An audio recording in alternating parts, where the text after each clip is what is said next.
Assalamualaikum warahmatullahi wabarakatuh. Selamat pagi anak-anak semua. Apa kabar hari ini?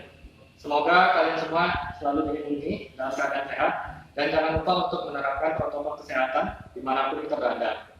Ketua kelasnya, apakah ada yang tidak hadir hari ini? Jika tidak ada, kita akan melanjutkan pelajaran kita hari ini tentang transformasi. Transformasi itu sendiri terdiri dari 4. Yang pertama itu refleksi, yang kedua itu translasi, yang ketiga itu rotasi, dan yang keempat itu dilatasi. Pada hari ini kita akan mempelajari transformasi yang pertama, yaitu refleksi. Kalian semua pasti pernah bercermin sebelumnya. Apa yang kalian lihat pada cermin itu pada saat kalian bercermin? Ya benar, bayangan pada cermin itu tidak akan berubah dan jarak pada cermin itu tidak akan berubah. Jadi dapat kita tarik kesimpulan sifat dari refleksi.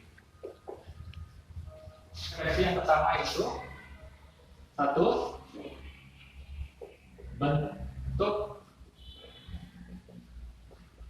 bentuk bendanya tetap atau bentuk benda pada saat bercermin itu tidak berubah. Yang kedua yaitu jaraknya tetap atau jarak pada saat kita bercermin dan jarak pada bayangan pada cermin itu sama.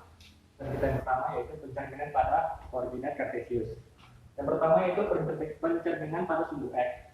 Di sini Bapak beri contoh satu titik A pada titik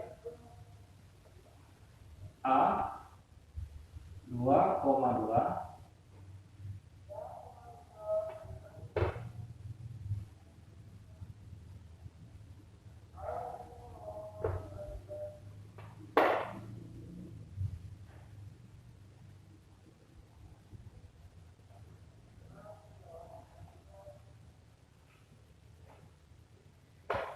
itu akan dicerminkan pada sumbu X.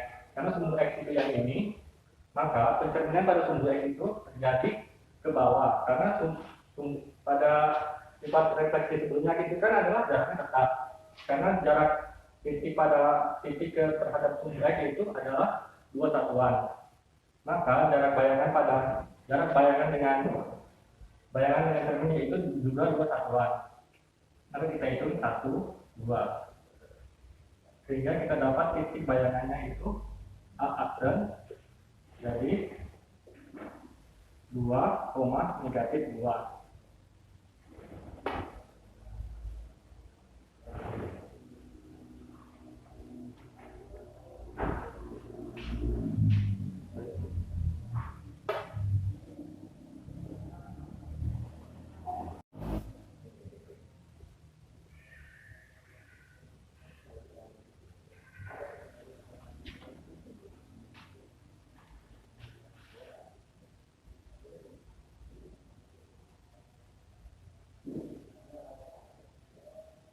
Jadi kan titik A itu 2,2. Jika kita cerminkan pada sumbu X menghasilkan A aksen yaitu 2,2.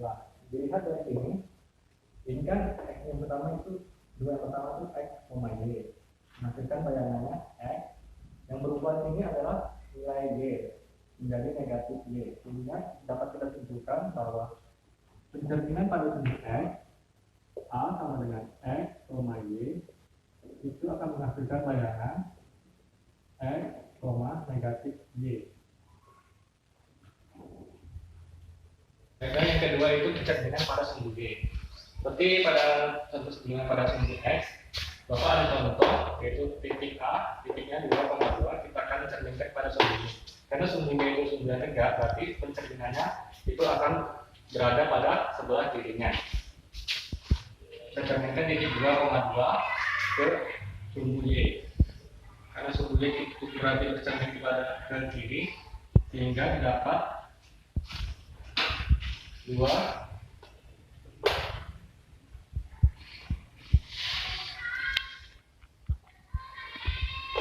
jadi bayangan itu berada pada titik negatif 2,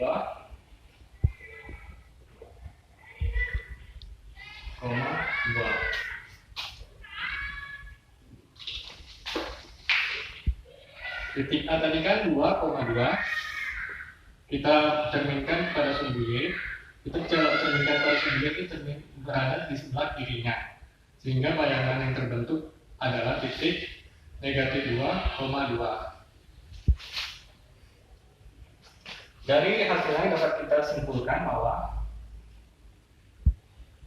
alat X, Y, kalau jika kita cerminkan pada sumbu Y akan menghasilkan, di sini kita dapat lihat bahwa nilai X-nya yang berubah, sehingga didapat negatif X, Y.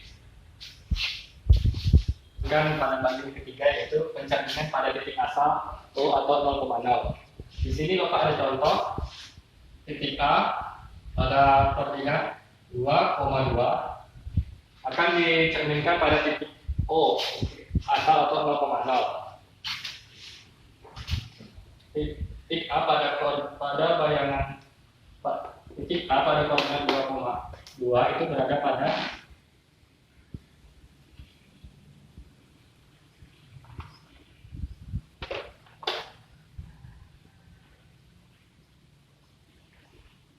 titik A koordinatnya 2,2 akan dicerminkan pada titik asal 0,0. Pada contoh sebelumnya pencerminan itu adalah jarak benda ke cermin dan jarak cermin ke bayangan itu sama. Jadi kita hitung jarak benda ke titik 0,0. Dari benda ke cermin kita dapat lihat benda itu turun 1, 2 dan ke kiri 1, 2. Sehingga kita lakukan hal yang sama pada titik 0, turun ke bawah 2, 1, 2 dan ke kiri 2, 1, 2. Sehingga didapatlah titik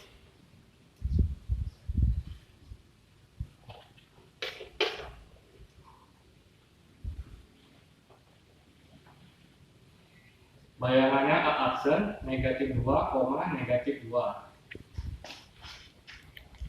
Jadi benda pada koordinat 2,2 jika dicerminkan dengan titik asal 0,0 itu akan menghasilkan bayangan benda pada koordinat negatif 2,2. Jadi kita dapat bukan bayangan benda dari titik 2,2 akan menghasilkan bayangan negatif 2, negatif 2. Dari contoh itu dapat kita simpulkan bahwa bayangan benda pada koordinat X, Y jika dicerminkan pada titik asal 0,0 akan menghasilkan bayangan benda negatif X dan negatif Y karena tanda pada benda ini berubah. Untuk pelajaran ini dapat kita simpulkan pencerminan pada sumbu X jika bayangan benda pada koordinat X, Y dicerminkan pada sumbu X akan menghasilkan bayangan benda X, negatif Y.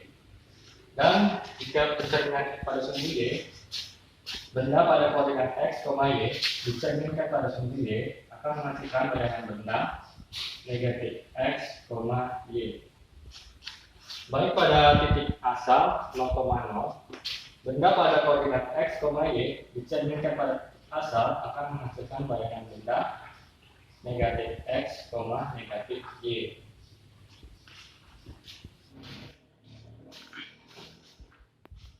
Sampai di sini pelajaran kita hari ini. Silakan diulang-ulang kembali materi yang sudah Bapak berikan agar kalian bisa menguasainya dengan baik. Dan silakan pelajari materi berikutnya tentang refleksi pada garis Y sama dengan X dan Y sama dengan negatif X dan refleksi pada titik-titik tertentu. Bapak akhiri pelajaran kita hari ini. Bapak ucapkan